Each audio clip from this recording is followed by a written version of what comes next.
പാലിയംകടവ് എന്നറിയപ്പെടുന്ന പ്രദേശമാണിത്. ഈ വടക്കുംപുറത്തിൻ്റെ തൊട്ട് വടക്കുവശത്ത് ഉള്ള സ്ഥലമാണ്. ഇവിടെയാണ് ഒരു ചരിത്ര സംഭവം നടന്നിട്ടുള്ളത്. അതായത് 1916 കാലത്താണ് ഇവിടെ എളപ്പനാശാൻ്റെ നേതൃത്വത്തിൽ ഈഴവോദയ സംഘം ഉണ്ടായി വരുന്നത്. 1916നും 20നും ഇടയിലുള്ള കാലത്ത് ഇവിടെ വച്ച് അവർണ സ്ത്രീകളെ, ഈഴവ യുവതികളെ അപമാനിക്കുന്ന ഒരു സംഭവം ഉണ്ടായിട്ടുണ്ട്. അത് കരിപ്പായി, തൊട്ടപ്പുറത്തുള്ള കടവ് കരിപ്പായി കടവാണ്. ഇത് പാലിയംകടവ്. കരിയപ്പായി കടവ് സംഭവം എന്നും അറിയപ്പെടുന്നുണ്ട്. ഏതായാലും ഇവിടെ വെച്ചായിരുന്നു നടന്നത്. ഇവിടെയാണ് റേഷൻ കട ഉണ്ടായിരുന്നത്. അന്നത്തെ കാലത്ത് റേഷൻ വാങ്ങിക്കാനായി വളരെ അകലത്തുകൂടി, തീണ്ടാപ്പാട് അകലത്തുകൂടി യുവതികൾ വന്ന സമയത്ത് അവരെ വസ്ത്രാക്ഷേപം ചെയ്ത് അപമാനിച്ച ഒരു സംഭവം ഇവിടെ ഉണ്ടായി. അപ്പോൾ ഇതിനെ സംബോധന ചെയ്തുകൊണ്ട് തൻ്റെ പ്രവർത്തനങ്ങൾ ഊർജിതപ്പെടുത്തിയത് കേളപ്പനാശാനാണ്. അപ്പോൾ അതിനെക്കുറിച്ച് നമുക്ക് ജയപ്രകാശ് സാറ് ഇതിനെക്കുറിച്ച് ഈഴവോദയ സംഘത്തിൻ്റെയും അതുപോലെ തന്നെ നമ്മുടെ കേളപ്പനാശാൻ ചരിത്ര പഠന സംഘത്തിൻ്റെയും അധ്യക്ഷനായിട്ടുള്ള ജയപ്രകാശ് സാർ അതിനെക്കുറിച്ച് വിശദീകരിക്കും. പണ്ട് പുസ്തകങ്ങളും ചരിത്രത്തിന് വായിച്ച മുലക്കര നിലനിന്നിരുന്ന നാടാണെന്നാണ് ചേർന്നകുളം അറിയപ്പെട്ടിരുന്നത്. പിന്നീട് മാറുമുറിക്കൽ വരെ കുറേ കഥകളൊക്കെ അതിൻ്റെ ചരിത്രങ്ങൾ വേറെയുണ്ട്. അങ്ങനെ ഇരിക്കുന്നത് സ്ത്രീകൾക്ക് മാറുമറക്കാൻ സ്വാതന്ത്ര്യം ഉണ്ടായിരുന്നില്ല. ആ സമയത്ത് റേഷൻ വാങ്ങണമെങ്കിൽ മറ്റ് സമുദായക്കാർക്ക്, താഴ്ന്ന ജാതിക്കാർക്ക് ഈ പാലിയംകടവിൽ വന്നമായിരുന്നാണ് കേട്ടറിവുള്ളത്. അത് 100 വയസ്സുള്ള ഒരു പ്രസ് വേലായുധൻ എന്ന് പറഞ്ഞ പ്രസ് നടത്തിയ വേലാച്ചേരനാണ് എന്നോട് ഈ കഥ പറഞ്ഞേക്കുന്നത്. അങ്ങനെ കേളപ്പനാശാൻ്റെ നേതൃത്വത്തിൽ ഇതിങ്ങനെ അറിഞ്ഞു, ഈ സ്ത്രീയെ അപമാനിച്ചു എന്ന് അറിഞ്ഞപ്പോൾ അത് ഞങ്ങളുടെ കൂട്ടത്തിൽ തന്നെ അവിടെ ഒരു സഹോദരിയായിരുന്നു. കേളപ്പനാശാൻ അതിൻ്റെ ആൾക്കാരെ വിട്ടിട്ട് ഇയാളെ വൈകുന്നേരം വടക്കുംപുറം പ്രദേശത്തേക്ക് മോഹന വാഗ്ദാനങ്ങളൊക്കെ കൊണ്ടുവന്നിട്ട് എൻ്റെ വീടിൻ്റെ മുമ്പിൽ വെച്ചാണ് ഇയാൾ ആക്രമിക്കപ്പെട്ടു എന്നും പിന്നീട് ഇയാളുടെ കഥാവശേഷം തീർന്നു എന്നും അങ്ങനെ ഒരു അനിഷ്ട സംഭവങ്ങൾ പിന്നീട് മാറുമറക്കുന്ന സംഭവത്തിൻ്റെ തിരശ്ശീല വീടുന്നത് അങ്ങനെയെന്നാണ് നമുക്ക് കേട്ടറിവും ഈ പറഞ്ഞറിവും എന്നുള്ളത്. അപ്പോൾ ഈ പ്രവൃത്തി ചെയ്തത്, അതായത് പാലിയത്തിന് വേണ്ടി ഈ പരിപാടി നടത്തിയത് കങ്കാണികളായിരുന്ന കൊച്ചുകുട്ടൻ എന്ന് പറഞ്ഞ കൊച്ചുകുട്ടൻ എന്ന് പറഞ്ഞ ആളാണ് ചെയ്തത്. പിള്ളയും കൂടിയാണ് ചെയ്തത്. അങ്ങനെ ഒത്തിരി ആക്രമണങ്ങൾക്ക് പരമ്പരകൾ തന്നെ ഉണ്ടായിട്ട് പല കാര്യത്തിലും. പിന്നെ ചരിത്രത്തിൽ നമ്മൾ വായിക്കുമ്പോൾ ഒരു കാര്യം കൂടെ, പാലിയത്തച്ഛന്മാരും ഈ കേളപ്പനാശാനും തമ്മിൽ ശണ്ട ഉണ്ടാക്കാറ് നോക്കുമായിരുന്നു. അങ്ങനെ ഒരു ശണ്ട ഉണ്ടായപ്പോൾ പാലിയത്ത് തന്നെ ക്ഷമാപണം പറയാനായിട്ട് വടക്കുംപുറത്ത് വന്ന് കേളപ്പനാശാൻ ക്ഷമാപണം പറയാൻ 2 പേരെ പാലിയത്തച്ഛൻ തന്നെ പറഞ്ഞയച്ചു എന്നാണ് പറയുന്നത്. പക്ഷെ വന്നവർ തെറ്റിദ്ധരിച്ചിട്ട് വീണ്ടും ആക്രമിക്കാൻ വരുമെന്ന് വിചാരിച്ചിട്ടു അവരെ ആക്രമിച്ച് കീഴടക്കേണ്ടി ചെയ്തത്. പക്ഷേ അത് തെറ്റിദ്ധാരണ പുറത്തുണ്ടായതാണെന്ന് പിന്നീട് മനസ്സിലാവുകയും കേളപ്പനാശാൻ അതിന് ക്ഷമ ചോദിക്കുകയും ചെയ്തതായിട്ടൊക്കെ പറയുന്നത്. കേളപ്പനാശാൻ സജീവമായ ജാതിവിരുദ്ധ പോരാളിയാണ്. വടക്കുംപുറം ചന്തക്കടവ് ആണ് ഇത്. പെരിയാറിൻ്റെ ഒരു കൈവഴിയിൽ പാലിയംകടവിന് തൊട്ട് പടിഞ്ഞാറായിട്ട് വടക്കുംപുറം ചന്തക്കടവാണ് ഇത്. ഇവിടെയാണ് 20ാം നൂറ്റാണ്ടിൻ്റെ തുടക്കത്തിൽ ശ്രീനാരായണ ഗുരുദേവൻ ഈ വടക്കുംപുറത്തേക്ക് കേളപ്പനാശാൻ്റെ അടുത്തേക്കൊക്കെ വരുമ്പോൾ അദ്ദേഹം വന്നിറങ്ങിക്കൊണ്ടിരുന്ന ഈ കടവാണ് വടക്കുംപുറം ചന്തക്കടവ്. അപ്പോൾ 1918ലും 1928ലും 2 തവണ ഗുരുദേവൻ നേരിട്ട് വന്നിറങ്ങിയ കടവാണിത്. ഇവിടെ നിന്ന് ഉള്ളിലേക്ക് ഏതാണ്ടൊരു കഷ്ടിച്ച് ഒരു 500 മീറ്റർ തെക്കോട്ടാണ് ഈ പറയുന്ന വടക്കുംപുറം ഭാഗം. ഇപ്പോഴത്തെ കേളപ്പനാശാൻ്റെ സ്മാരക മന്ദിരം, ഈഴവോദയ സംഘമൊക്കെ ഇരിക്കുന്ന സ്ഥലം. അപ്പോൾ ഇവിടെ നിന്ന്, ഈ കടവിൽ നിന്ന് അന്നത്തെ രീതിയിൽ ഒരു ജലമാർഗം, ഒരു ചെറിയ തോട് ജലഗതാഗതത്തിന് വേണ്ടി അങ്ങോട്ട് കെട്ടാൻ വേണ്ടി, അങ്ങോട്ട് നിർമ്മിക്കാൻ വേണ്ടി കേളപ്പനാശാൻ ശ്രമിച്ചു. സ്ഥലം തന്നെ അദ്ദേഹം വാങ്ങിയിട്ടുണ്ട്. അപ്പോൾ ഇതിനെക്കുറിച്ചുള്ള വിശദാംശങ്ങൾ, ഈ ചന്തക്കടവിനെക്കുറിച്ചും നാരായണ ഗുരുദേവൻ്റെ വരവിനെക്കുറിച്ചും കേളപ്പനാശാൻ്റെ വികസന പ്രവർത്തനത്തെക്കുറിച്ചുമൊക്കെ നമ്മുടെ ജയപ്രകാശ് സാറ്, റവന്യൂ ഉദ്യോഗസ്ഥൻ തന്നെ ആയിരുന്ന ജയപ്രകാശ് സാറ് വിശദീകരിക്കും. ഗുരുദേവൻ 2 പ്രാവശ്യം ഈ കടവിലൊന്ന് ഇറങ്ങിയിട്ടാണ് വടക്കുംപുറം മാർക്കറ്റിൽ പോയി കേളപ്പനാശാനുമായിട്ടുള്ള ബന്ധം സ്ഥാപിക്കാൻ വേണ്ടി വന്നിരുന്നത്. അതിന് പിന്നീടായിട്ട് വടക്കുംപുറം മാർക്കറ്റ് എന്ന് പറഞ്ഞാൽ ഈ പ്രദേശങ്ങളിലൊന്നും മാർക്കറ്റ് സംവിധാനങ്ങൾ ഉണ്ടായിരുന്നില്ല. അന്ന് തിരുവാങ്കൂർ, കൊച്ചി കഴിഞ്ഞാൽ പിന്നെ തിരുവാങ്കൂർ ഭാഗത്തെ ഉണ്ടായിരുന്നുള്ളൂ. അപ്പോൾ കേളപ്പനാശാൻ ഇവിടെ നിന്ന് സ്ഥലം വാങ്ങിയിട്ട് അവിടം വരെ വഞ്ചി വള്ളങ്ങൾ വരുന്ന തോട് കീറാൻ തീരുമാനിച്ചെങ്കിലും പിന്നീട് മറ്റ് സമുദായക്കാരുടെയൊക്കെ എതിർപ്പ് കാരണം പുള്ളി പിന്നീട് അത് ഉപേക്ഷിക്കാനുണ്ടായിരുന്നാണ് പിന്നീട് അറിഞ്ഞത്. പക്ഷേ മാർക്കറ്റ് പിന്നീട് പുള്ളിയുടെ കാലശേഷം ക്ഷയിക്കുകയും മെഗലോപോളിസിസ് പ്രകാരം മറ്റ് മാർക്കറ്റുകളൊക്കെ സറൗണ്ടിങ്സിലുണ്ടായപ്പോൾ പുത്തൻവേലിക്കര മാള തൊടുകി ഇവിടെയാണ് സാധനങ്ങൾ കൊണ്ടുപോയി വിറ്റിരുന്നതെന്നാണ് നമ്മുടെ മുൻ തലമുറക്കാർ പറഞ്ഞിട്ടുള്ളത്. അതാണ് ഒരു കാര്യം ഗുരുദേവനെ പറ്റി പറയാവുന്നത്. പിന്നെ രണ്ടാമത്തെ, ഇപ്പോൾ ചേന്നോകലത്ത് സാറ് ചോദിച്ച പോലെ എൻ്റെയൊക്കെ ബാല്യകാലത്തിൽ, ഞാൻ തന്നെ 60കളിൽ ജനിച്ചാണ്. ഒരു 5-6 വയസ്സുള്ളപ്പോൾ ചേന്നമുഖലത്തേക്ക് പോകുമ്പോൾ അന്ന് ഇടവഴി ചെല്ലുമ്പോൾ മുള്ളുവേലികളാണ് സൈഡിലുണ്ടായിരുന്നത്. ആ വേലിൻ്റെ സൈഡിൽ ചെല്ലുമ്പോൾ ഒരാൾ കോലി പിടിച്ചിങ്ങനെ ഓർഡർ കാണാം. ആരാന്ന് നമുക്കറിയില്ല. പുറകെ ഒരു സ്ത്രീ ചന്ദനമൊക്കെ തൊട്ട് വന്നാണ് ഹോയ് ഹോയ് ഹോയ് വിളി കേൾക്കാം.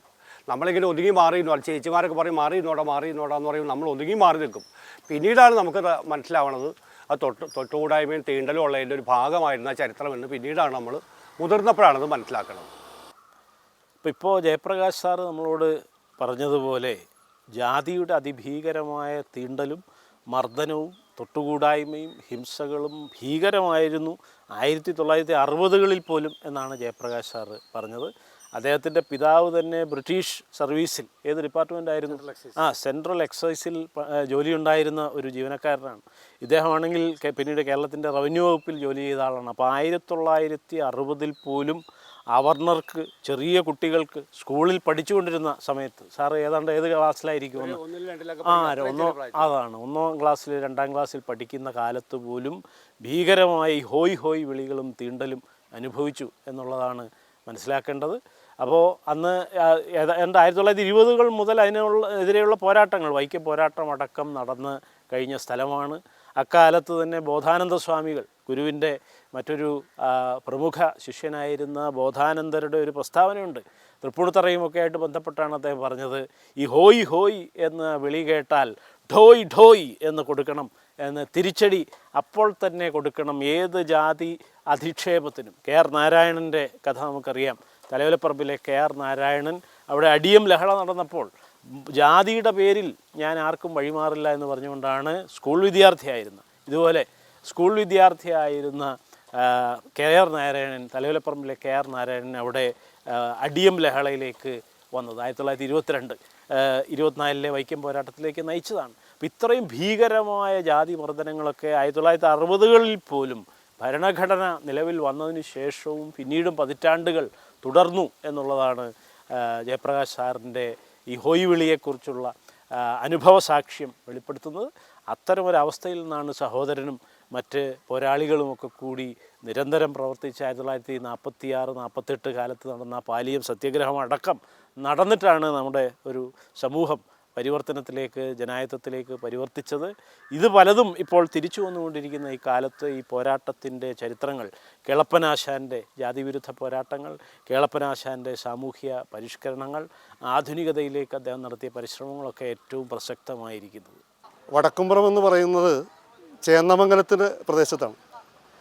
ചേന്നമംഗലത്തിന് ലഭ്യമായിട്ടുള്ള രേഖകളനുസരിച്ച് ബൗദ്ധ പാരമ്പര്യം ഇവിടെ ഉള്ളതായിട്ട് നമുക്ക് കണ്ടെത്താൻ സാധിക്കും. കാരണം വില്ലാർവട്ടം രാജവംശം ബൗദ്ധ രാജവംശമായിരുന്നു, ക്രൈസ്തവ രാജവംശമായിരുന്നു.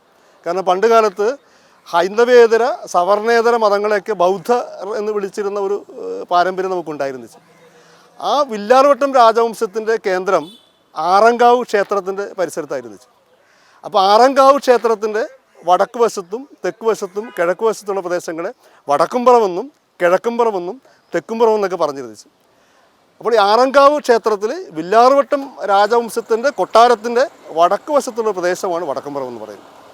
ഈ വടക്കുംപുറം പ്രദേശം പഴയ കൊച്ചി രാജ്യത്വവും തിരുവിതാംകൂർ രാജ്യവുമായിട്ട് അതിർത്തി പങ്കിടുന്നൊരു മേഖലയാണ്.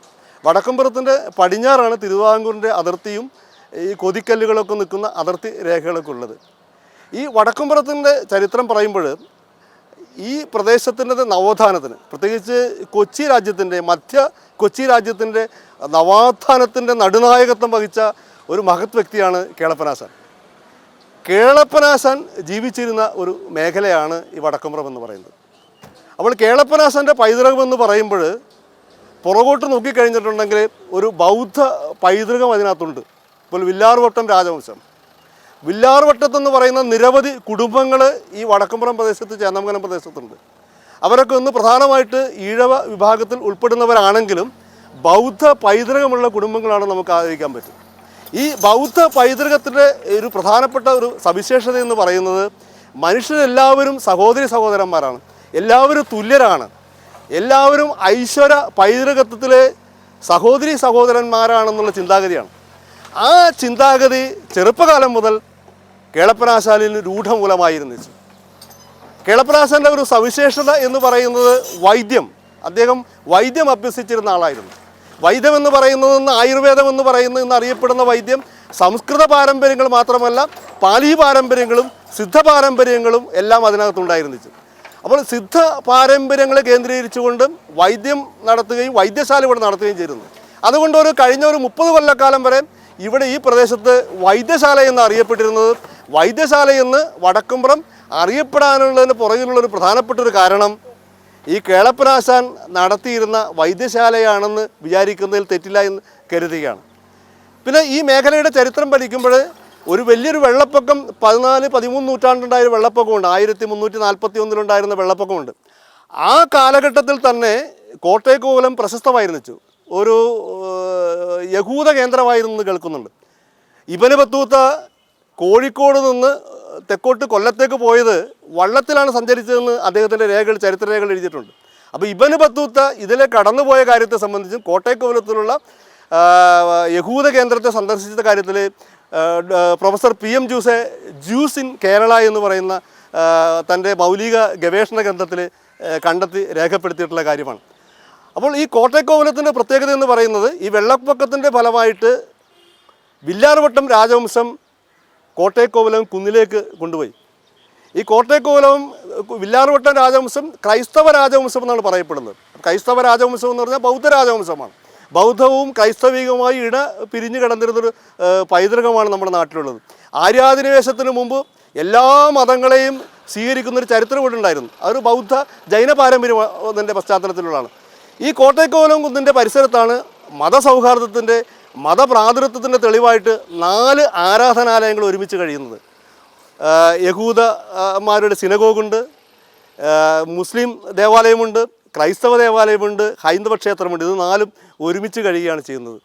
അപ്പോൾ ഇത് തന്നെ ഈ വടക്കുംപുറത്തിൻ്റെ ഈ മേഖലയുടെ ഒരു പൈതൃകമുണ്ട്. ഈ പാലിയത്തിൻ്റെ കടന്നു വരവിനെക്കുറിച്ച് പാലിയം തന്നെ എഴുതി വെച്ചിട്ടുള്ള ചരിത്രമുണ്ട്. ആ ചരിത്രത്തിൽ പറയുന്നത് 1595 അവർക്ക് വില്ലാർവട്ടം രാജവംശത്തിൽ നിന്ന് അട്ടിപ്പേർ അവകാശം കിട്ടിയെന്നാണ് പറയുന്നത്. പക്ഷേ ചരിത്രപരമായി നോക്കുമ്പോൾ ഒരു 100 വർഷത്തെ ഒരു ഗ്യാപ്പ് അവിടെയുണ്ട്. 1490-കളിൽ അല്ലെങ്കിൽ 1450-കൾക്ക് ശേഷമാണ് വില്ലാർവട്ടം രാജവംശം അന്യം നിന്ന് പോയതായിട്ട് രേഖകളിൽ കാണാൻ കഴിയും. ഈ 100 വർഷത്തെ ചരിത്രത്തിനിടയിൽ കൊച്ചി രാജവംശത്തിൻ്റെലേക്ക് ഇത് ചെന്നു പോയെന്നൊക്കെ ഉള്ളൊരു വാമൊഴി വഴക്ക് ഇവിടെയുണ്ട്. അപ്പോൾ കൊച്ചി രാജവംശത്തിൽ നിന്നാണ് ഈ നേരത്തെ പറഞ്ഞിട്ടുള്ള പാലിയത്തിന് ഇത് ലഭിച്ചിട്ടുള്ളത്. പാലിയം എന്ന് പറഞ്ഞാൽ പട്ടോലമേനവന്മാരായിരുന്നു. അത് അവരുടെ ചരിത്രത്തിൽ തന്നെ എഴുതിയിരുന്നു. കൊച്ചി രാജാവിൻ്റെ കണക്കെഴുത്തു പിള്ളമാരായിരുന്നു. അവർക്ക് ലഭിച്ചിട്ടുള്ള ചരിത്രമാണ്. അപ്പോൾ പാലിയത്തിലൂടെ വന്നു കഴിഞ്ഞപ്പോഴാണ് ഇവിടെയുള്ള ഈ ആര്യാധിനിവേശത്തിൻ്റെ പ്രവർത്തനങ്ങൾ അതുപോലെ തന്നെ സവർണ സിദ്ധാന്തങ്ങളെയൊക്കെ ശക്തമായിട്ട് നടപ്പിലാക്കാൻ തുടങ്ങിയിട്ടുള്ളത്. സ്വാഭാവികമായിട്ടും അതിൻ്റെ ചെറുത്തുനിർപ്പുകൾ ഉണ്ടായിരുന്നു. ആ ചെറുത്തുനിർപ്പുകളുടെ ഒരു സ്പിയർ ഗ്രൂപ്പായിട്ട് അല്ലെങ്കിൽ സ്പിയർ പോയിൻ്റായിട്ട് ഒരു കുന്തമുനയായിട്ട് 19-ാം നൂറ്റാണ്ടിൻ്റെ അവസാനത്തിലും 20-ാം നൂറ്റാണ്ടിലും കേളപ്പനാശാൻ മാറിയതായിട്ട് നമുക്ക് കാണാൻ സാധിക്കും. അപ്പോൾ കേളപ്പനാശാൻ ഇവിടെ നടത്തിയിട്ടുള്ള പ്രവർത്തനങ്ങളുണ്ട്. വിദ്യാഭ്യാസ പ്രവർത്തനങ്ങൾ, വൈദ്യശാലയുടെ പ്രവർത്തനങ്ങൾ, ജാതിവിരുദ്ധ പ്രവർത്തനങ്ങൾ, സഹോദരൻ അയ്യപ്പന് നൽകിയിട്ടുള്ള പിന്തുണകൾ, ഇതെല്ലാം തന്നെ ഈ കേളപ്പനാശാൻ്റെ ഒരു സവിശേഷമായ വ്യക്തിത്വത്തെ നമുക്ക് കാണിച്ചു തരുന്നതാണ്. ചേന്ദമംഗലത്തിന് അടുത്തുള്ള വടക്കുംപുറം, വടക്കൻ പറവൂരിൻ്റെ ഏതാണ്ട് വടക്ക് വശമാണ്, ഗോത്തുരുത്തിൻ്റെ തെക്കുവശമാണ്. ഇവിടെയാണ് സഹോദരൻ അയ്യപ്പൻ്റെയും നാരായണ ഗുരുവിൻ്റെയും ഒക്കെ വലിയ സുഹൃത്തും അനുയായിയും ഒക്കെ ആയിരുന്ന സാമൂഹ്യ പ്രക്ഷോഭകനും സമുദായ നേതാവും ഒക്കെ ആയിരുന്ന ശ്രീ കേളപ്പനാശാൻ്റെ അദ്ദേഹത്തിൻ്റെ ജന്മസ്ഥലവും അദ്ദേഹത്തിൻ്റെ പ്രവർത്തന മണ്ഡലവുമാണ് ഈ വടക്കുംപുറം എന്ന് പറയുന്ന ഈ സ്ഥലം. അദ്ദേഹത്തിൻ്റെ ജനനം 1869, ചരമം 1925. ഗുരുവിൻ്റെ ജാതി വിരുദ്ധ മതേതര മാനവിക സന്ദേശത്തെ ജനായത്തപരമായി ജനങ്ങളിലേക്ക് എത്തിക്കുകയും നിരവധി പോരാട്ടങ്ങളിലും സമരങ്ങളിലും പ്രക്ഷോഭങ്ങളിലും പങ്കെടുത്തുകൊണ്ട് കേരള നവോത്ഥാന ആധുനികതയെ യഥാർത്ഥത്തിൽ കൊച്ചിയുടെ ഈ ഭാഗത്ത് സ്ഥാപിക്കുന്ന, കൊച്ചിയുടെയും തിരുവിതാംകൂറിൻ്റെയും മലബാറിൻ്റെയൊക്കെ ഏതാണ്ട് അതിർത്തിയായി വരും ഈ വടക്കുംപുറം എന്ന് പറയുന്ന പ്രദേശം. അതുപോലെ തന്നെ കേരളത്തിലെ ആദ്യത്തെ കഥാപ്രസംഗം നടന്ന സ്ഥലമാണ്. സ്വാമി സത്യദേവൻ, അന്നത്തെ കാഥികൻ സത്യദേവൻ, ഗുരുവിൻ്റെയും പൽപ്പുവിൻ്റെയൊക്കെ ആശീർവാദത്തോടുകൂടി നാരായണ ഗുരുവിൻ്റെ ശിഷ്യനായ നമ്മുടെ മഹാകവി കുമാരനാശാൻ്റെ ചണ്ടാല ഭിക്ഷുകിയെ തന്നെ എടുത്ത് അത് പണ്ഡിറ്റ് കെ പി കറുപ്പനെ കൊണ്ട് അതിൻ്റെ പാട്ടുകളൊക്കെ ചിട്ടപ്പെടുത്തി എഴുതിച്ച് അവതരിപ്പിച്ച സത്യദേവൻ്റെ കഥാപ്രസംഗം അവതരിച്ചതിൻ്റെ അതിൻ്റെ സ്മാരകം ഗുരു തന്നെ 2 വട്ടം നേരിട്ട് വന്ന 1918-ലും 1928-ലുമാണെന്ന് തോന്നുന്നു ഗുരു തന്നെ നേരിട്ട് സന്ദർശിച്ചിട്ടുള്ള സ്ഥലം. അതുപോലെ ആദ്യത്തെ ഒരു വിദ്യാലയം ഈ പ്രദേശത്തെ സരസ്വതി വിദ്യാലയം 19-ാം നൂറ്റാണ്ടിൻ്റെ അന്ത്യത്തിൽ 1894-ൽ കേളപ്പനാശാൻ സാധ്യമാക്കിയ ഒരു സ്ഥലമാണ്. ഈഴവോദയ സംഘം എന്ന് പറയുന്ന സംഘം രൂപീകരിച്ചു. സഹോദര സംഘത്തിന് എല്ലാ പ്രോത്സാഹനങ്ങളും കൊടുത്തു. 1917-ലെ ചെറായി പന്തിഭോജനം, വളരെ അടുത്തുള്ള സ്ഥലമാണ് ചെറായി, നമുക്കറിയാം ഈ പറവൂരിൻ്റെ പടിഞ്ഞാറ് വശത്താണ്. അപ്പോൾ അവിടത്തെ ആദ്യത്തെ പന്തിഭോജനത്തിന് എല്ലാ സഹായങ്ങളും കൊടുത്ത് 22 പേരടക്കം അവിടെ പോയി അതിനെ പ്രൊമോട്ട് ചെയ്ത ആളാണ്. അന്ന് സഹോദര സംഘത്തിന് ആണെങ്കിൽ മാസിക തുടങ്ങാൻ വേണ്ടി, സഹോദരൻ എന്ന് പറയുന്ന മാസിക തുടങ്ങാൻ വേണ്ടി 17-ൽ 300 രൂപ പ്രോമിസറി നോട്ടായിട്ട് കൊടുത്ത ആളാണ്. അപ്പോൾ അങ്ങനെ നിരവധി പോരാട്ടങ്ങൾ, പ്രാദേശികമായിട്ടുള്ള കരിപ്പായി കടവ് സംഭവമടക്കമുള്ള സ്ത്രീകളുടെ മാനാഭിമാനത്തിന് വേണ്ടിയും ജാതിജന്മിത്വത്തോടും പാലിയം കങ്കാണിമാരോടുമൊക്കെ പോരാടിയിട്ടുള്ള വളരെ ബഹുമുഖ പ്രതിഭയായിട്ടുള്ള ഒരു പ്രക്ഷോഭകനും ജനനായകനുമായിരുന്നു കേളപ്പനാശാൻ. അപ്പോൾ കേളപ്പനാശാൻ ചരിത്ര പഠന സംഘം ഇവിടെയുണ്ട്, ഈഴവോദയ സംഘമുണ്ട്. ഈ ചരിത്ര ഫലകം ഇന്ന്, അതായത് മെയ് മാസം 5-ാം തീയതി 2024 ഇന്ന് ഇവിടെ അനാച്ഛാദനം ചെയ്യുകയാണ് ഉണ്ടായിട്ടുള്ളത്. കേളപ്പനാശാൻ ചരിത്ര പഠന സംഘത്തിൻ്റെ അധ്യക്ഷനായിരിക്കുന്ന ജയപ്രകാശ് സാറുമായിട്ട് നാം അതിനെക്കുറിച്ച് ചോദിക്കുകയാണ്. ഈ സ്ഥലത്തിൻ്റെയും കേളപ്പനാശാൻ്റെയും പ്രത്യേകത, ഇവിടെ സ്ഥാപിച്ച സരസ്വതി വിദ്യാലയം, ഈഴവോദയ സംഘം, ഇതിനെക്കുറിച്ചൊക്കെ അദ്ദേഹം വിശദീകരിക്കും.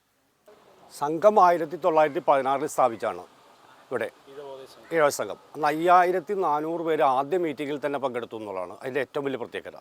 അന്ന് സരസ്വതി ക്ഷേത്രം ഈ പാഠശാല തുടങ്ങിയെങ്കിൽ അത് പുള്ളിയുടെ ഭൂമി പുള്ളി തന്നെ വിട്ടുകൊടുത്തിട്ടാണ് ചെയ്തതെന്നാണ് നമ്മൾ മനസ്സിലാക്കണം. ചരിത്രരേഖകൾ നമ്മുടെ അടുത്തില്ല. ഇപ്പോൾ നമ്മൾ എന്നിട്ടും ഈ സാധനം നമ്മളിപ്പോഴും ഗവൺമെൻറ് UP സ്കൂളിലാണ് നിലനിൽക്കുന്നത്. എങ്ങനെ സംഭവിച്ചു നമുക്ക് ചരിത്രരേഖകൾ തപ്പിയിട്ട് കിട്ടിയിട്ടില്ല. അപ്പോൾ നമ്മൾ കേളപ്പനാശാൻ മെമ്മോറിയൽ സ്കൂളാക്കി മാറ്റാനായിട്ട് ഗവൺമെൻറ് മെമ്മോറിയൽ സ്കൂളാക്കാൻ നിവേദനമൊക്കെ കൊടുത്തു. എല്ലാ ഡിപ്പാർട്ട്മെൻറ്റൽ ഫോർമാലിറ്റികളും നടപടി പൂർത്തീകരിച്ചിട്ടുണ്ട്. ഇപ്പോൾ ഇലക്ഷൻ കാരണമാണ്, ഇലക്ഷൻ കഴിഞ്ഞാൽ മിക്കവാറും നടപ്പിലാവുന്നതാണ് നമ്മൾ വിശ്വസിക്കുന്നത്. പിന്നെ കേളപ്പനാശാൻ്റെ ചരിത്ര പുസ്തകം എഴുതുമ്പോൾ നമുക്ക് കൂടുതൽ അറിയാനൊക്കെ നമുക്ക് കഴിയും. കാരണം അത്രയും വിവരങ്ങൾ നമുക്ക് ശേഖരിക്കാൻ കഴിഞ്ഞിട്ടുണ്ട്. നമ്മളിപ്പോൾ 1-2 കാര്യങ്ങൾക്ക് വേണ്ടി മാത്രമാണ് പുസ്തകം ഇറക്കാൻ വായിക്കണേ.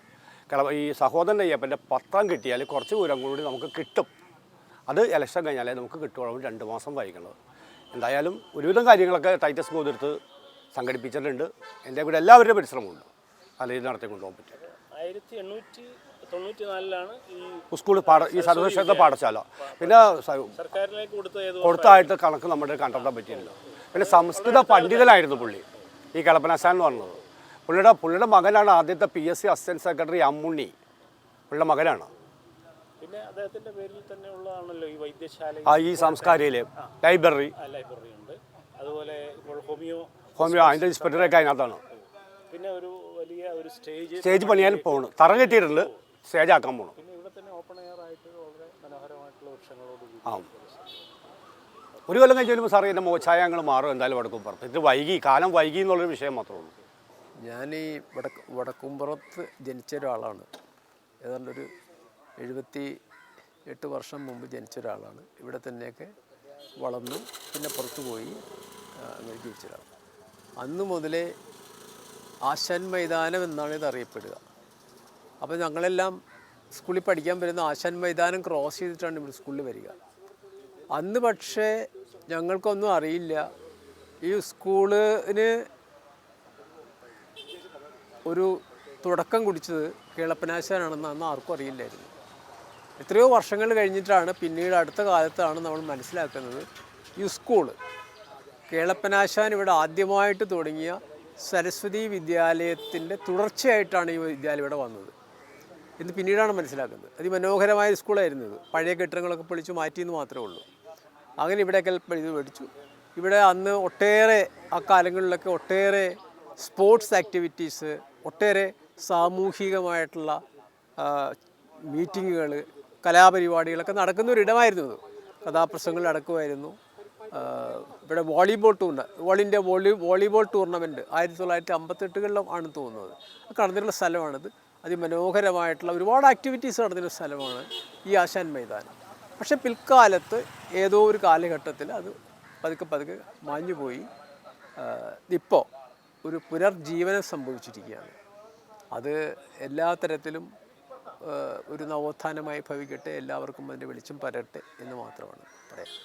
1916 കേളപ്പനാശാൻ വടക്കുംപുറത്ത് ഇടവോദയ സംഘം സ്ഥാപിച്ചത്. ഇത് സ്ഥാപിക്കുമ്പോൾ എൻ്റെ ഉദ്ദേശ ലക്ഷ്യം സമൂഹത്തിൽ താഴെത്തട്ടിൽ കിടന്നിരുന്ന ഈഴവരെ സാമൂഹ്യധാരയിലേക്ക് ഉയർത്തിക്കൊണ്ടുവരിക എന്നതായിരുന്നു അദ്ദേഹത്തിൻ്റെ ലക്ഷ്യം.